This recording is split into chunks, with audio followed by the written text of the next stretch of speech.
Welcome ladies and gentlemen with another interesting video tutorial. The topic is cholinomimetics or cholinergic agonists. Let's proceed in Urdu. By the way, हमारे पास एक और video है इसकी. अब थोड़ी सी और एक्सप्लेनेशन पढ़ेंगे इन पार्ट्स. ओके, अभी cholinergic agonist टर्म को समझेंगे और अभी मैंने एक और टर्म अदा किया cholinomimetics. क्या मतलब? माइमेटिक्स लफ्ज़ निकला है मिमिक्री से. मिमिक का क्या मतलब? मिमिक मीन्स आपने सुना होगा कि एक शख्स जो है वो एक बिल्ली का, एक चूहे का, एक कुत्ते का आवाज़ निकाल सकता है. ये किसी और चीज़ की आवाज़ निकालने को बोलते हैं मिमिक्री. यहाँ पर क्या होगा? कोलिनर्जिक एगोनिस्ट है या कोलिनोमिमेटिक है, ये जो ड्रग्स हैं ये क्या करेंगे? ये मिमिक्री करेंगे. ये क्या करेंगे? ये एसिटाइलकोलिन की तरह का एक्शन शो करेंगे. इसीलिए इन ड्रग्स को हम नाम देते हैं कोलिनोमिमेटिक्स और कोलिनर्जिक एगोनिस्ट्स. ये हमारे पास दो किस्म के हैं. एक है डायरेक्ट एक्टिंग, दूसरा है indirect acting. First let us clear the terms कि डायरेक्ट एक्टिंग कोलिनोमिमेटिक्स क्या होते हैं, इनडायरेक्ट एक्टिंग कोलिनोमिमेटिक्स क्या होते हैं. ये आपके पास हैं प्री सिनेप्टिक न्यूरॉन और ये रहा post synaptic neuron. Pre and post. यहाँ से रिलीज होगा एसिटाइलकोलिन, अगर के यहाँ पर मौजूद रिसेप्टर पर बाइंड करेगा, अपने इंटरनल जो एक्शंस हैं उसको शो करेंगे. जनरल मैकेनिज्म है. अभी डायरेक्ट एक्टिंग क्या है? हमने कोई ड्रग लिया, वो आकर के वो ड्रग आकर के डायरेक्टली बाइंड करे रिसेप्टर पर और इंटरनल एक्शंस किस तरह के? खास एसिटाइलकोलिन की तरह के एक्शन शो करें, तो उन ड्रग्स को हम कहते हैं डायरेक्ट एक्टिंग कोलिनर्जिक एगोनिस्ट्स. ठीक, आए रिसेप्टर पर बाइंड के इंटरनल एक्शन शो किए. अभी इनडायरेक्ट कोलिनर्जिक एगोनिस्ट क्या होंगे? ये क्या करवाते हैं? ये इनडायरेक्ट हमारे पास है. यहां पर एक होता है एंजाइम. ये एंजाइम क्या करता है? अगर एसिटाइलकोलिन यहां से निकलेगा तो ये एंजाइम एसिटाइलकोलिन को तोड़ देगा. जब तोड़ेगा तो फिर एसिटाइलकोलिन एक्शन शो नहीं करेगा. इस एंजाइम का नाम है एसिटाइलकोलिन एस्ट्रेज. तो जो इनडायरेक्ट वाले होते हैं वो रिसेप्टर पर डायरेक्ट बाइंड नहीं करते, वो आकर के इनडायरेक्टली हेल्प करते हैं. इस एंजाइम पर जब ये बाइंड होंगे तो इसको कवर करेंगे. अभी जो इसका काम था एसिटाइलकोलिन को तोड़ना, अभी तोड़ेंगे नहीं, अभी एसिटाइलकोलिन आकर के अपना एक्शन शो करेंगे. इसीलिए इनको क्या कहते हैं? Indirect cholinomimetics drugs. क्यों? क्योंकि ये भी खास एक्शन शो करते हैं एसिटाइलकोलिन का. किस तरह से एसिटाइलकोलिन का एक्शन शो करते हैं? ये असल में एंजाइम्स को बंद करते हैं, एसिटाइलकोलिन की कंसंट्रेशन को सिनेप्सिस में इंक्रीज करवाते हैं. इसी वजह से इनको भी एगोनिस्ट या मिमेटिक्स कहा गया है, लेकिन इनडायरेक्ट वाले. इनडायरेक्ट क्यों हुए? क्योंकि ये रिसेप्टर पर डायरेक्टली बाइंड नहीं हो रहे. That's it. The very simple and easy understanding. Hope so you got. By the way, you can comment us in the comment section for any kind of question. Well, now let's proceed the direct acting. We'll discuss indirect matter. Direct acting क्या होते हैं? ये फिर दो किस्म के होते हैं ड्रग्स, एंडोजिनस कोलिनेस्ट्रेज और अल्कलॉइड्स. ये क्या होते हैं? सारे एसिटाइलकोलिन की तरह से होते हैं और इनमें जो कॉमन बात है कि वो एस्टर लिंकेज वाले होते हैं. और अल्कोलाइड्स कौन से होते हैं डायरेक्ट वाले? ये प्लांट से लिए गए अल्कोलाइड्स, इसीलिए इसको बोलते हैं एक्सट्रैक्ट है. ये दो हैं हमारे पास, मस्करीन और pilocarpine. Direct acting endogenous cholinesterase acetylcholine खुद है, बेथाइनिकोल भी है और कार्बाकोल, एक मेथाकोलिन भी है. ये सारे क्या है? डायरेक्ट एक्टिंग है. अभी इनका मैकेनिज्म ऑफ एक्शन, सबका ड्रग्स का एक ही जैसा मैकेनिज्म ऑफ एक्शन है, लेकिन थोड़ी सी फिर स्पेसिफिकेशन है. आप लोगों को अगर एसिटाइलकोलिन की याद होगी तो इट्स वेरी गुड, क्योंकि इन सब का फिर थोड़ा सा डिफरेंट है कि फिर इन ड्रग्स को हमने इसलिए लिया है ना कि फिर ये स्पेसिफिक एक्शन शो करते हैं, इसीलिए हम इतने ड्रग्स पर पढ़ते हैं. वरना एक एसिटाइलकोलिन सबके लिए काफ़ी था ना, इसीलिए हम क्लासिफिकेशन की तरफ जाते हैं. एसिटाइलकोलिन का जो मैकेनिज्म ऑफ एक्शन वो क्या है कि ये एक रेस्ट एंड डाइजेस्ट का न्यूरोट्रांसमीटर है सिस्टम. आप उसको बोलते हैं पैरासिम्पैथेटिक नर्वस सिस्टम. आप रेस्ट में क्या होते हैं? रेस्ट में आपने देखा होगा प्यूपिल साइज कॉन्स्ट्रिक्ट, रेस्ट में सैलिवेशन भी होती है, आपका सलीवा भी निकलता है, और स्वेटिंग भी होती है, पसीना भी निकलता है, रेस्ट के कंडीशन में होते हैं बिल्कुल। और सैलिवेशन, लैक्रिमेशन भी होती हैं, डेफिकेशन भी होती हैं, बाउल ब्लैडर मूवमेंट जो है वो होती है, मतलब यूरिनेशन भी होती है, ये सारे रेस्ट के होते हैं। तो एसिटिलकोलिन का यही मैकेनिज्म ऑफ एक्शन है। बेथानिकोल क्या है, इसका मैकेनिज्म ऑफ एक्शन और फिर इसके क्लिनिकल यूज क्या है? Acetylcholine is not clinical use. क्यों? क्योंकि आपके पास मौजूद बॉडी में ब्यूट्राइल कोलिनेस्टरेज जो है वो इसमें इंट्रावेनसली क्या करेगा, दोबारा इसको तोड़ देगा एसिटाइलकोलिन को, इसीलिए clinically acetylcholine is no more able to be provided. Okay, bethanechol, अभी ये क्या हुआ, हमने कहा कि हम फिर स्पेसिफिक ड्रग्स के मैकेनिज्म की तरफ जाते हैं। बेथानिकोल क्या करता है, इसका मेन एक्शन है बाउल और ब्लैडर को इंक्रीज करवाना, मोर्टेलिटी को। एटोनी अगर हो गई है, मींस मूवमेंट सी नहीं हो रहा बाउल्स का या ब्लैडर का, उसके लिए हम यूज करते हैं बेथानिकोल फॉर बाउल एंड ब्लैडर। अगर बाउल ब्लैडर के प्रॉब्लम्स हैं तो स्पेसिफिकली हम लोग यूज करते हैं बेथानिकोल, डायरेक्ट एक्टिंग कोलिनोमिमेटिक। कार्बोकोल क्या होते हैं, ये एक नेक्स्ट इंडोजिनस कोलिनेस्टरेज है। ये स्पेसिफिकली हम यूज़ करते हैं, क्लिनिकली यूज होता है कि for the sake of, for the purpose of GIT और कार्डियक प्रॉब्लम्स, उनको ट्रीट करने के लिए ये यूज होता है। अल्कलॉइड्स प्लांट्स एक्सट्रैक्ट हैं, ये भी डायरेक्ट एक्टिंग है। इसमें जो हम मस्करीन है, निकोटीन है और पिलोकार्पिन है, इनको यूज़ करते हैं। Mascarene is responsible to stimulate the muscarinic activities, जहाँ पर muscarinic receptors। तो क्लिनिकली जो यूज है वो हमारे पास है पिलोकार्पिन, अल्कोलॉइड्स। पिलोकार्पिन का जो क्लिनिकल यूज क्या है, स्पेसिफिकली ये ग्लाइकोमा के लिए हम यूज करते हैं। ग्लाइकोमा के हवाले से अगर जानना है तो विजिट कीजिए हमारे चैनल को।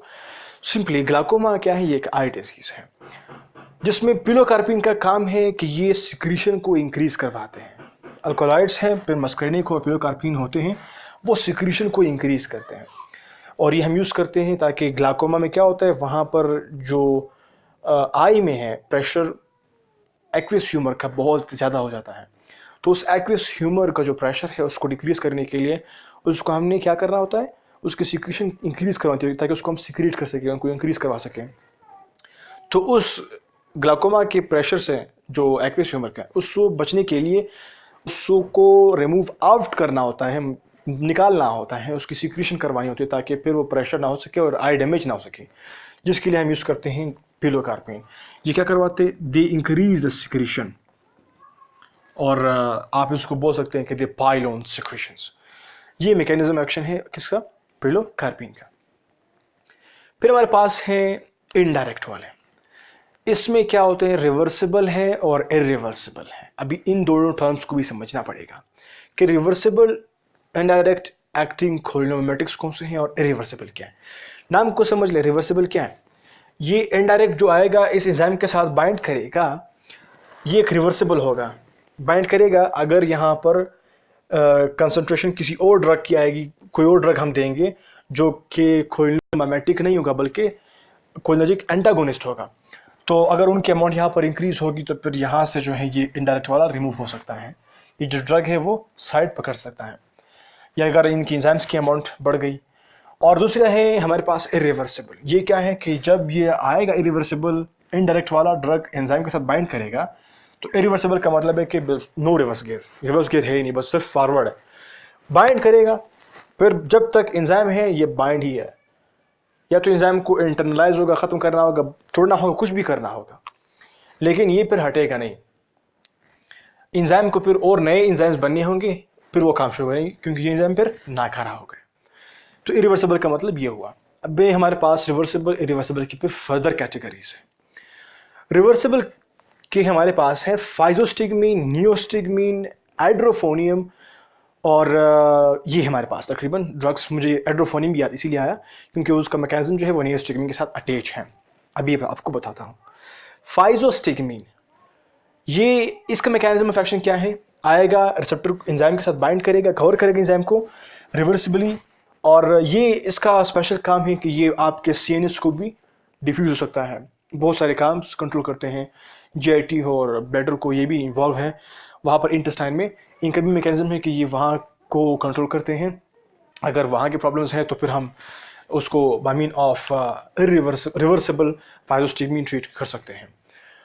और फाइजोस्टिगमीन जो है ये एक केस हमारे पास आता है पॉइजन जो जिन्होंने खाया होता है, लाइक एट्रोफिन, जो हम पढ़ेंगे नेक्स्ट वीडियो में, नेक्स्ट सीरीज है हमारे पास। तो एट्रोफिन की जब कंसंट्रेशन इंक्रीज होती है तो फिर उसको काउंटर करने के लिए काउंटर पॉइजन जो हम यूज़ करते हैं दैट इज़ फाइजोस्टिगमीन।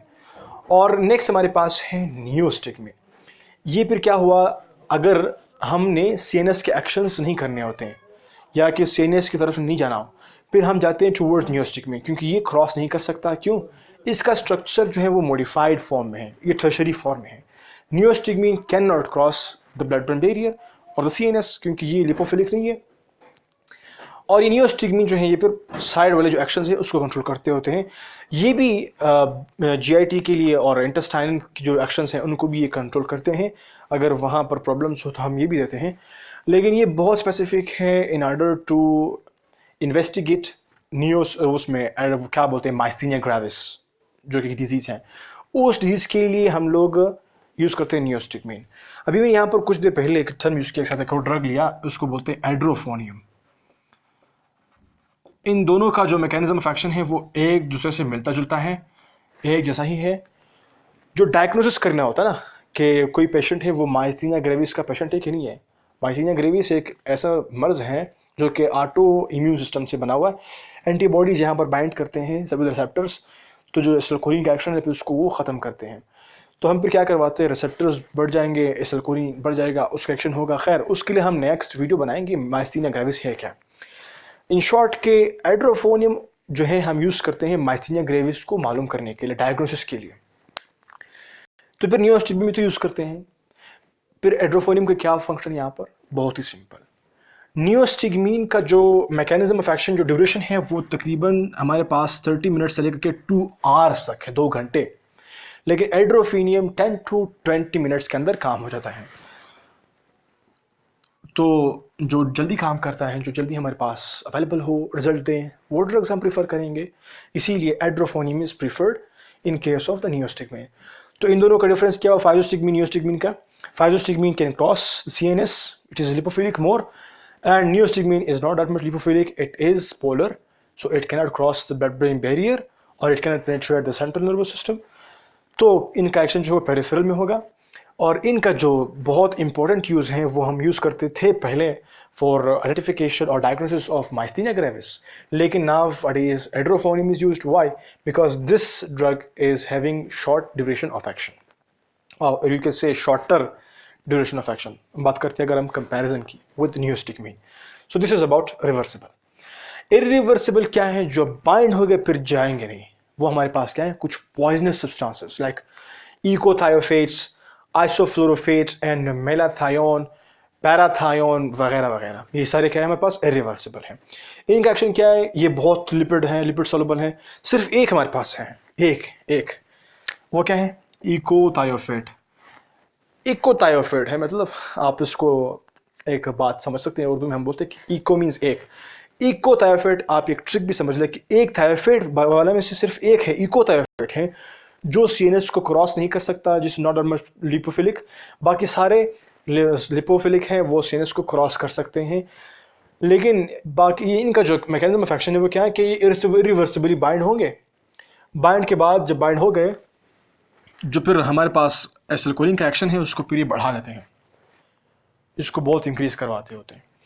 इनमें से जो आइसोफ्लोरोफेट का मैकेनिज्म ऑफ एक्शन तकरीबन डिस्कस्ड है और क्लिनिकल यूज़ है, that is for the purpose of secretion of the eyes. तो this is all about cholinergic agonists, direct acting and indirect acting.